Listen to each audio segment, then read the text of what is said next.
মাত্র 6-7 দিন হয়েছে দুর্গাপুজো শেষ হয়েছে। আবারও নিজের ক্ষুদ্র দোকান খুলেছিলাম সেদিন। এই কয়েকদিন পুজোর ঘোরাঘুরির জন্য দোকান বন্ধ করে রেখেছিলাম, কারণ পুজো চলছে, তাহলে কি ঘুরুঘুরি না করে বসে থাকবো। তো দোকান খুলে বসে আছি, তখন বাজে দুপুর 2:30 বা 3টা এরকম। তখনই মুসলিম ধর্মের কিছু মোল্লা টাইপের কাস্টমার আসে দোকানে। সম্ভব হাফেজ নাকি কি বলে, ওরা সেটাই হবে। তো তাদের কাজ করছি, তখন সেখান থেকে একজন বলল যে তোমরা মূর্তি পুজো কেন করো? মূর্তি তোমাদের কি দেয়? আমি কিছুক্ষণ সেগুলোর মুখের দিকে তাকিয়ে বললাম, আমাকে একটু আগুন দেন।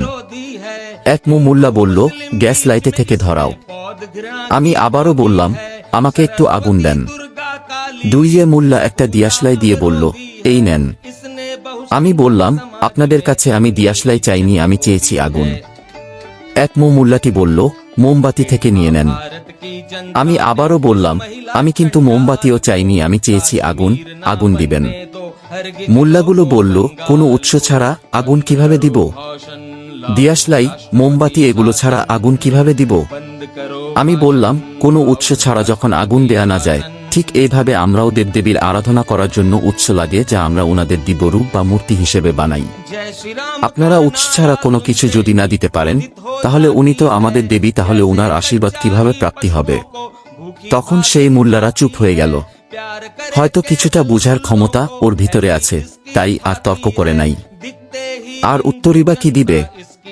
কোনো কিছু বলার মতো কি মুখ রেখেছি যে বলবে? তবে সেদিন অনেকটা ভালো লাগলো তাদের মুখের উপর উত্তরটুকু দিয়ে। আমরা সনাতনী, আমাদের সবারই উচিত ধর্ম সম্বন্ধে জ্ঞান অর্জন করা এবং ধর্মীয় জ্ঞান অন্যদের কাছে বিলিয়ে দেওয়া। শুধু তাই নয়, যে কোনো পরিস্থিতিতে ধর্ম রক্ষার্থে এগিয়ে আসা।